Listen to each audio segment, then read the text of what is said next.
Assalamualaikum warahmatullahi wabarakatuh. Kongres Jatman di Donohudan yang baru saja selesai menandai babak baru hubungan antara Nahdlatul Ulama dengan para habaib, di mana pada kongres tersebut tidak ada satupun habib yang datang. Habib-habib yang menjadi pengurus Jatman baik di Idarah Aliyah maupun Idarah Wusto dari berbagai macam wilayah se-Indonesia, tidak ada satupun yang hadir pada acara tersebut. Mengapa saya katakan ini merupakan babak baru hubungan antara NU dan habaib?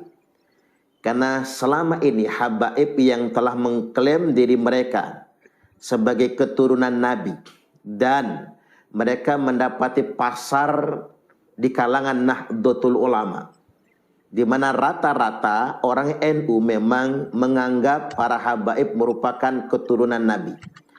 Atas dasar klaim dan anggapan inilah kemudian orang-orang NU cenderung agak menjaga sikap dengan para habaib.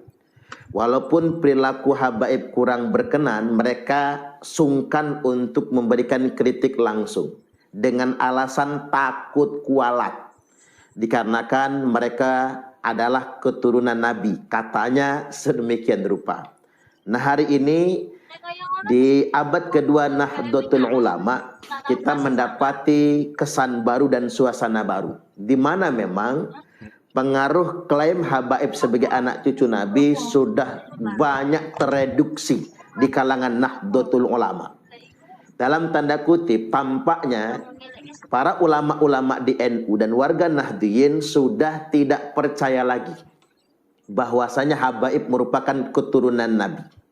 Walaupun PBNU belum mengeluarkan sikap terbuka, tetapi suasananya, iklim di Nahdlatul Ulama, mereka sudah tidak percaya lagi bahwasanya habaib merupakan keturunan Nabi. Tidak ada lagi dalam tanda kutip istilah takut kualat. Tidak ada lagi dalam tanda kutip takut nanti nggak dapat syafaat dari para habaib tersebut. Ini betul-betul membuktikan di mana para habaib se-Indonesia sangat tidak setuju ketika PBNU mengambil alih Kongres Jatman, membekukan kepengurusan yang lama, di mana Rois Akbar kalau dalam istilah mereka atau Rois Alinya adalah Habib Lutfi bin Yahya. Pengurus lama kemudian dibekukan, lalu kemudian dibentuk panitia kongres yang baru, dan hari ini telah ditetapkan yakni Romo Kiai Haji Ahmad Halwani Nawawi sebagai Rois Ali Idarah Aliyah Jatman, dan sebagai ketua harian yakni Profesor Dr. Kiai Haji Ali Mashkur Musa sebagai Mudir Ali Idarah Aliyah Jatman. Ini menunjukkan bahwasanya Jatman sudah kembali ditegaskan merupakan Banom Nahdlatul Ulama, di mana NU kemudian melakukan upaya bersih-bersih dari oknum-oknum habaib yang coba ingin mengambil alih Jatman. Fenomena ini menunjukkan bahwasanya NU, baik jam'iyah maupun jamaah, baik pengurus maupun warga Nahdliyinnya, hanya menerima para habaib sebagai sesama umat Islam, sebagai sesama umat Nabi. NU bersikap welcome dengan para habaib ketika mereka juga sama dengan kaum muslimin yang lainnya sebagai sesama umat Nabi. Tetapi klaim yang mengatakan mereka sebagai anak cucu Nabi, sebagai keturunan Nabi, apalagi menuntut hak istimewa dengan pengakuan sebagai anak cucu Nabi tersebut, menuntut hak istimewa, seolah-olah mereka menjadi kasta tertinggi, seakan-akan mereka merasa lebih mulia dari semua kiai NU dan merasa lebih mulia dari semua warga Nahdliyin. Itu sudah tidak lagi diterima oleh warga Nahdliyin.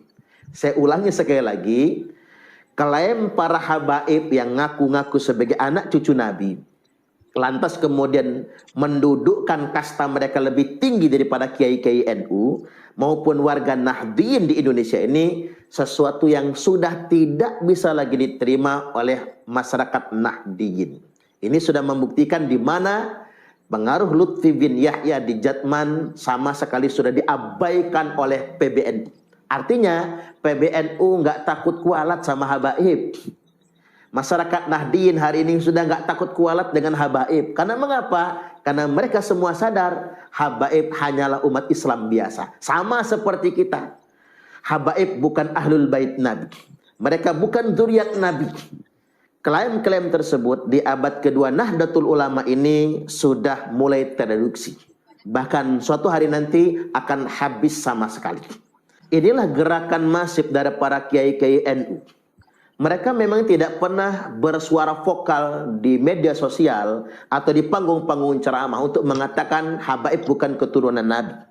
Mereka memang tidak bersuara vokal untuk mengatakan bahwasanya nasab Bani Ba'alwi tidak tersambung kepada Rasulullah Sallallahu Alaihi Wasallam. Tidak pernah berkata itu. Tetapi pengaruh para kiai-kiai NU ini sungguh luar biasa. Beliau-beliau berbicara di hadapan santri, di forum-forum tertutup, dalam interaksi antara guru dengan murid, kiai dengan santrinya, menyampaikan secara pelan, tidak vokal, tidak muncul keluar, untuk menegaskan bahwasanya Bani Ba'alwi ini bukan keturunan Nabi. Para habaib hari ini bukan keturunan Nabi. Ini disampaikan dari santri ke santri, dari kiai ke santri, santri ke santri, disampaikan kepada jamaah. Memang tidak koar-koar di media sosial, memang tidak ada yang merekodnya, tidak ada yang memviralkannya, tapi ini sungguh luar biasa. Karena tradisi di masyarakat Nahdien itu adalah di mana santri betul-betul memiliki komitmen kepatuhan kepada nasihat-nasihat para kiainya. Artinya memang melakukan perubahan secara senyap tapi masif ini sungguh luar biasa pengaruhnya juga. Makanya kami semua mengapresiasi para kiai-kiai Nahdlatul Ulama yang ilmunya memang sangat tidak diragukan. Beliau-beliau sebagai ulama warasatul anbiya yang benar-benar mencerdaskan para santri-santrinya, mencerdaskan jamaahnya dengan cara-cara penyampaian menurut etika ahli sunnah wal jamaah, etika dakwah Islam yang sesungguhnya. Jadi saya ingin tegaskan kembali bahwasanya gerakan merungkat Ba'alwi ini memang melibatkan 3 komponen. Komponen pertama seperti yang saya sebutkan tadi, gerakan para kiai dan para santri yang secara masif di pesantren-pesantren dan di kalangan majelis taklim untuk memberikan pencerdasan walaupun tanpa direkam, walaupun tanpa diupload, walaupun tanpa diviralkan, tapi mereka mengajarkan Ba'alwi bukan anak cucu Nabi. Dan ini pengaruhnya sungguh luar biasa. Kemudian yang kedua, gerakan yang hari ini memang dimotori oleh sang mujaddid Kiai Haji Imaduddin Utsman Al-Bantani beserta para kader-kader Nahdien, kiai-kiai NU yang berani vokal, berani bersuara, secara lantang mereka semua mengkampanyekan bahwasanya Bani Ba'alwi terbukti bukan keturunan Nabi. Bani Ba'alwi sudah terbukti hanya ngaku-ngaku sebagai keturunan Nabi. Di samping itu memang yang merungkat Ba'alwi ini adalah kalangan Ba'alwi sendiri. Sekelompok orang yang ngaku-ngaku sebagai anak cucu Nabi ini, yang menyatakan dalam darah kami mengalir darah Rasulullah Sallallahu Alaihi Wasallam, ngaku ahlul bait, ngaku dzurriat Nabi, ngaku sebagai kasta tertinggi di tengah-tengah umat Islam. Namun perilaku mereka sendiri justru bertolak belakang dengan akhlak Nabi. Nah, perilaku-perilaku yang janggal inilah kemudian yang membuat umat ini jadi bertanya-tanya. Benarkah mereka semua anak cucu Nabi? Maka lantas kemudian umat sampai kepada suatu keyakinan bahwasanya benar-benar mereka ini bukan anak cucu Nabi.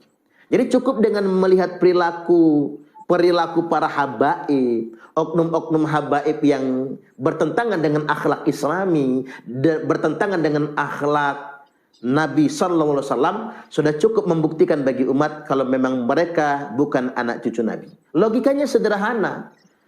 Kalau di dalam darah mereka mengalir darah Rasulullah, nggak mungkin kelakuan mereka seperti itu.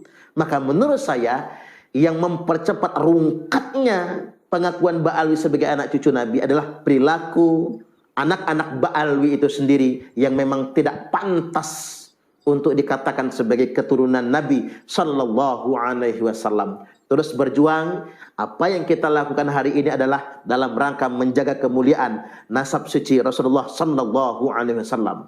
Maka bisa kita tegaskan, semua orang yang ngaku-ngaku sebagai anak cucu Nabi, pada dasarnya dia telah menistakan nabinya sendiri, telah menistakan agamanya sendiri, dan telah melakukan penodaan terhadap ajaran agama Islam ini. Mudah-mudahan kita semua semakin cerdas. Allahul muwaffiq ila aqwamit thoriq.